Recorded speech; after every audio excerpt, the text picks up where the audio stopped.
इस समय आ रही चंडीगढ़ के मेयर के मामले में सुप्रीम कोर्ट में सुनवाई चल रही है।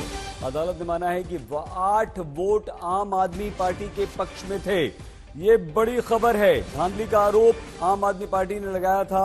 सुप्रीम कोर्ट में मामला गया था, मेयर ने इस्तीफा दे दिया था, 3 पार्षद बीजेपी में शामिल हो गए थे। अब सुप्रीम कोर्ट ने कहा है कि 8 बैलेट पत्र आपके पक्ष में थे। पूरी खबर के लिए सीधे सुप्रीम कोर्ट के बाहर संजय शर्मा हमारे संवाददाता के पास आपको लिए चलते हैं। संजय, बताइए।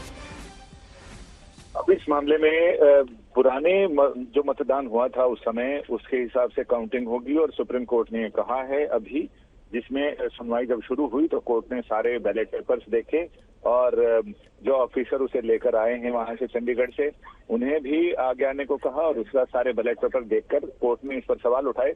कोर्ट ने कहा कि अनिल मसीह से पूछा कि आपने कहा था कि वो डिफेस हो गए थे और इसलिए मैंने उसको क्रॉस किया था, तो अब आप ये बताइए, ये बैलेट देखिए और हमें बताइए कि डिफेस कहाँ से लग रहे हैं आपको, कहाँ डिफेस हुए।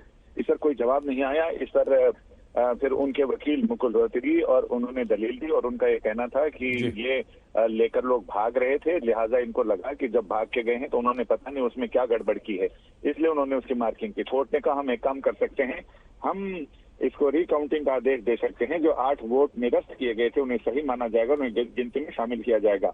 और अगर रीपोलिंग का ऑर्डर होता तब तो हो सकता है बीजेपी कुछ निकाल लेती, लेकिन अब उन्हीं पोलिंग पर रिकाउंटिंग का ऑर्डर होगा तो उसमें जाहिर है कि आम आदमी पार्टी के कुलदीप कुमार चंडीगढ़ के मेयर बनेंगे।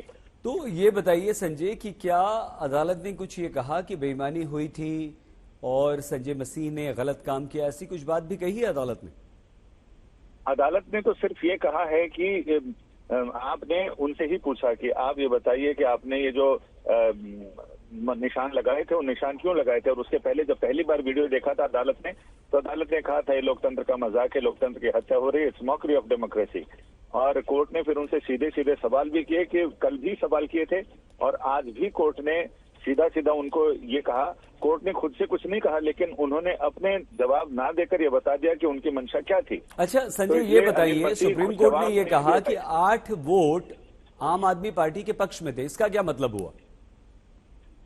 क्योंकि जितने कोर्ट ने पूछा कि जिन लोगों के वोट रद्द किए गए थे, क्या वो आम आदमी पार्टी के लोग थे, कुलदीप कुमार के समर्थक थे? तो उनको कहा गया कि आप देख लीजिए कुलदीप कुमार के समर्थन में उनके वोट हैं।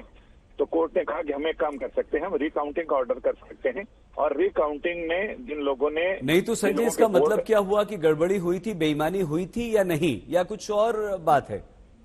बिल्कुल सही, कोर्ट का यह आदेश अपने आप में बिल्कुल साफ स्पष्ट है, जिसमें लाउड एंड क्लियर कि कोर्ट ने ये माना है कि वो नियमों को रखकर उन्हें अवैध घोषित किया गया था। लिहाजा अब जब उन अवैध वोट को, अवैध घोषित किए वोट को वैध माना जाएगा तो जाहिर है कि कुलदीप कुमार की विजय होगी और जाहिर है उसमें फिर अदालत ने मान लिया है कि ये अपने अधिकारों का अतिक्रमण करते हुए रिटर्निंग ऑफिसर ने बेईमानी की।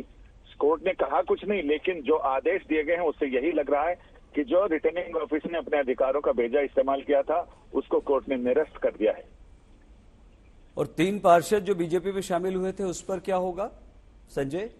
अभी तो अब वही मैंने शुरुआती लाइन ही यही कही थी कि अगर फिर से वोटिंग कराई जाती तो बीजेपी के लिए संभावनाएं थी, लेकिन अब चूंकि पुराने जिन्होंने वोट कर दिया है, वोट करने के बाद वो बीजेपी में शामिल हुए, लिहाजा उसका कोई मतलब नहीं रह जाता है। और इसमें जिन लोगों ने अपने संसाधन और अपने प्रयास किए थे इन लोगों को बीजेपी में शामिल करने को, उनका कोई मतलब नहीं रह जाएगा। तो वो ये जो फिर से वोटिंग नहीं होगी, जो पहले वोटिंग हो चुकी है उसी को फिर से काउंट किया जाएगा, इसको ऐसे समझें? बिल्कुल, कोर्ट ने यही कहा है कि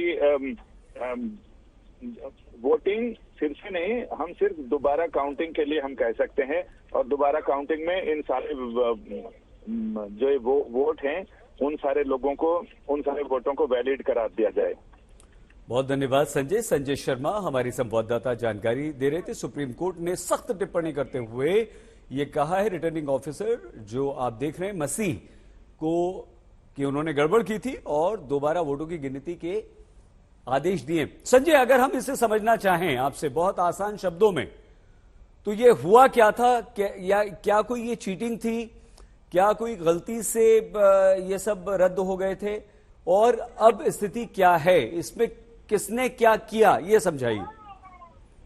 अभी इसमें हुआ यह था कि जब वोट की काउंटिंग चल रही थी उस समय कुछ वोट निरस्त किए गए थे और उनका ये कहना है कि चूंकि वोट काउंटिंग से पहले ही दो लोग आए और उन लोगों ने आकर रिटर्निंग ऑफिसर से वो बैलेट पेपर्स छीन लिए थे और उसको डिफेस कर रहे थे। लिहाजा उन्होंने डिफेस किए हुए वोट को और इनवैलिड करने के लिए उस पर निशान लगाया ताकि ये पता रहे कि कौन से बैलेट पेपर छीन कर ले जाए गए थे। और जिस समय ये वीडियो पेश किया गया, वीडियो में रिटर्निंग ऑफिसर बार बार कैमरे की ओर देखते हुए दिखाई पड़ रहे हैं और पूरे हॉल में शोर मच रहा है। जब कोर्ट ने चीफ जस्टिस ने उनसे सोमवार को पूछा कि आप कैमरे की तरफ क्यों देख रहे थे, उनका ये कहना था उधर शोर बहुत हो रहा था लिहाजा मैं उधर देख रहा था। लेकिन आज के इससे ये पता चल गया है, कोर्ट ने खुद ही उनको दिखाया और कहा कि आप खुद से बताइए कि इसमें डिफेस कहाँ हुए। कल आप कह रहे थे कि डिफेस हुए हैं। इस पर अभिषेक मनु सिंघवी ने कहा भी कि इनके खिलाफ कोर्ट की अवमानना की, कोर्ट को गुमराह करने की कार्रवाई चलाई जानी चाहिए तो ये दुरुस्त होगा।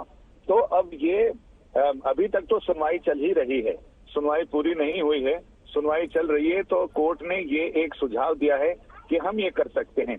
अब कोर्ट क्या ये कर सकते हैं, तो कोर्ट ऑर्डर में इसको शामिल करता है या नहीं करता है, ये देखने वाली बात होगी। तो संजय, इसमें गड़बड़ी किसने करवाई? ये जो रिटर्निंग ऑफिसर हैं, किसके कहने पर इन्होंने ये सब किया? सारी बात अगर आप मेरे मुंह से ही कहलवाना चाहते हैं तो इसमें बिल्कुल स्पष्ट है कि किसके कहने से हुआ होगा। आम आदमी पार्टी के वोट निरस्त किए गए, 8 वोट निरस्त किए गए, तो जाहिर है कि इसमें कहीं अनिल मसीह को कहीं ना कहीं से कोई या तो आया होगा या आत्मा किसी खास पार्टी, किसी खास सरकार के लिए जग गई होगी। लिहाजा उन्होंने अपनी कुर्सी पर रहते हुए, इस तरह के बहुत सारे कांड पहले भी हुए हैं, कई सरकारों में हुए हैं, जब नौकरशाहों ने और सरकारों के सपोर्ट में।